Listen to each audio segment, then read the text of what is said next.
Um abraço enorme, Cissa. E agora vamos falar de 2 casos de educadores que agiram com agressividade contra alunos com deficiência em escolas de São Paulo. Num dos episódios, os pais de um menino com autismo descobriram que o filho era humilhado em sala de aula depois de botarem um gravador na mochila dele para captar o áudio das ofensas.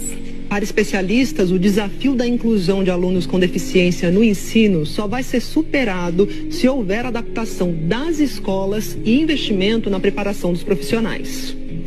Eu tenho mais o que fazer. Eu não tenho que ficar correndo atrás de você. Ela grita. Acabou. Você não tem idade para isso. Não saia daí. Tá me entendendo? Todo dia essa palhaçada. Reclama. Chega pro seu choro. Chegou pro seu choro porque não tem motivo. Não sabe como agir.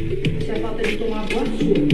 Se você tomasse uma boa surra, você pagava com as suas peças. A gravação foi feita dentro da sala de aula de uma escola particular da Zona Norte de São Paulo. Os gritos são dirigidos a um garoto autista de 12 anos. Você não quer copiar? Cala sua boca e olha. Se você fosse meu filho, você já não queria nem mais perto, porque eu já tinha pegado as duas. O menino é filho do Tiago e da Alessandra. O meu filho estava tendo uma resistência muito grande em ir para a escola. O que o seu filho diz a respeito?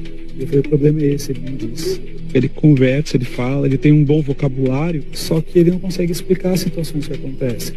Quando ele já foi para outra série no 6º ano, passou para o Fundamental 2, aí começaram os maiores problemas, porque também eram mais professores, a rotina mudou, aí começaram mais reclamações, né? Era ligação, dia sim, dia não, dia sim, dia não. Ah, o seu filho jogou a mochila, seu filho saiu correndo e bateu a porta. Eu falei que eu poderia ficar um tempo com ele na escola, ele não me deixaram. Aí eu falei, a gente pode trazer um profissional, então, um acompanhante para ficar com ele? Não podemos aceitar acompanhantes de fora e também não fornecemos esse acompanhante. O casal, então, recebeu um relatório assinado pela diretora Andréa Cláudia Camargo, que é dona da escola. O relatório dizia que ele tinha preguiça de fazer a lição, que muitas vezes ele fazia ruídos de bicho. E aí, depois desse relatório, que veio, né, também a ideia da gravação. Para a gente ter mais informações a passar para os terapeutas dele. Os pais colocaram um gravador na mochila por 3 dias seguidos. No dia 19 de abril, esse foi o registro em uma das aulas. Só faltava essa. Vou chamar a Andréa. Uma coisa é você ser autista, uma coisa é você ser mal educado e manhoso. Eu já cansei de falar pra vocês que o autista tem alguma coisa na cabeça que não funciona. Esse dia foi que nós ouvimos essa situação. A gente ficou alguns dias sem conseguir dormir. Eu não conseguia falar com ninguém, porque eu começava a falar com alguém e começava a chorar. O casal decidiu registrar um boletim de ocorrência de discriminação por motivo de deficiência contra a diretora Andréa. Desrespeito, humilhação, culpa também. O sentimento de ter falhado, talvez. Medo, sabe? Um sentimento de medo também, assim, de deixar o filho da gente em algum lugar e pensar que pode acontecer, né, isso com ele, de novo. Os pais também movem uma ação indenizatória contra a diretora e contra a escola. A gente entende que teve uma violação da família como um todo, né? Entendemos que os pais também sofreram danos, mas sem dúvida alguma a criança foi a mais prejudicada. A diretora Andréa Cláudia Camargo não respondeu ao pedido de entrevista do Fantástico, nem por celular, nem por e-mail.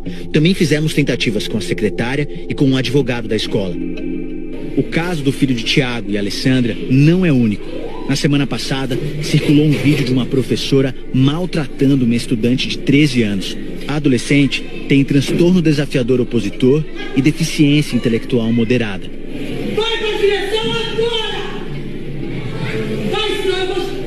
Isso aconteceu em uma escola estadual de Sales de Oliveira, município do interior paulista. A estudante é filha de Dinalda e Edson. O casal contou que a adolescente já enfrentava problemas havia um ano. A escola só falava que a nossa filha era culpada. Que a nossa filha, o comportamento dela era difícil, o comportamento dela ela agredia, que a nossa filha que era violenta ali. Nós acreditávamos na escola e acreditávamos nos profissionais que estavam lá dentro. O que ela dizia pra você? Ela não dizia nada. Ela chegava em casa, ela ficava quieta e ficava no quarto. Ela não ficava nem com vontade de levantar para ir pra escola. Foi aí que eu não comecei a notar a diferença nela. Daí nós fomos notando essa diferença assim. Eu falei, tem coisa errada. Nossa filha nunca foi uma menina de agressividade, nem nada. Mas eles passavam para nós e nós acreditando. E simplesmente estava tudo errado. O episódio aconteceu na quinta-feira da semana passada. A aluna foi levada para casa e a escola comunicou aos pais que ela havia sido agressiva. Nesta semana, os pais foram surpreendidos ao assistir o vídeo na internet. O que vocês sentiram ao ver aquelas imagens? Só me desculpa, é indignação até hoje. Quando eu penso nisso, vejo isso. Aconteceu com a minha filha. O que é isso? Essa é indignação, pastor. Nós fomos traídos. Nós fomos enganados. O vídeo mostra a professora dizendo que foi agredida fisicamente pela aluna. A professora chegou a registrar um boletim de ocorrência contra a estudante. Porque o tempo todo ela tá ali de cabecinha baixa e concordando com a professora. Na hora que a professora puxa a carteira lá, ela se assusta. Né? Ela fala, mãe, o tempo todo eu não encostei na professora. Revolta! Oi, santo Deus, oi! Que uma criança, um outro colega de sala, gravou de maneira escondida para conseguir demonstrar o que havia acontecido. Não fosse esse vídeo, muito provavelmente, os pais não teriam tido conhecimento do que efetivamente aconteceu ali.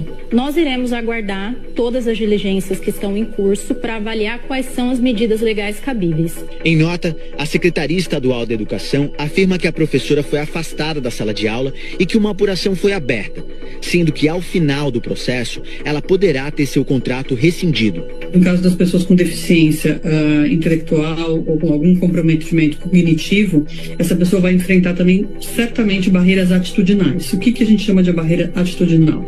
É a atitude das pessoas que lidam com essa pessoa, com essa deficiência, com essa pessoa com deficiência e não tem capacidade, preparo. Infelizmente, a matrícula é aceita, mas o aluno é colocado lá de maneira negligente e, de alguma forma, aguardando-se que os pais desistam. Para você fazer a inclusão de verdade, não é preciso só boa vontade, é preciso investimento, né? A lei garante que essas crianças têm direito à adaptação de material, à adaptação de currículo, à adaptação do espaço, a um acompanhante especializado, muitas vezes.